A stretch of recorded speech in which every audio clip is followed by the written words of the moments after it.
And also, Ikhwani, the masajid has to be cleansed. This is a very important issue. So the masajid has to be clean, smelling nice.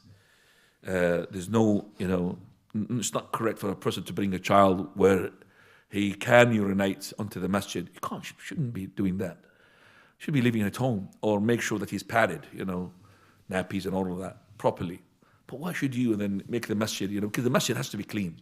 Imagine that you land with your face on the prostration and then you find somebody's socks, the smell of it is stuck there. You're not going to be comfortable to breathe, comfortable to make prostration. You're not going to be comfortable. You're just wishing that the imam says Allahu Akbar so you could raise up your head.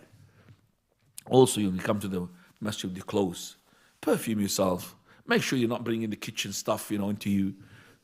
Don't pass through the kitchen with your jacket.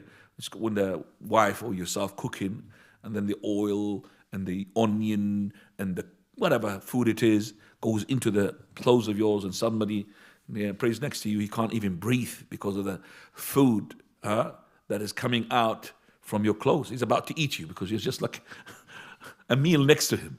Now, don't do that, Ikhwani. Make sure that you are clean. Fadl. 637, Anas radiallahu anhu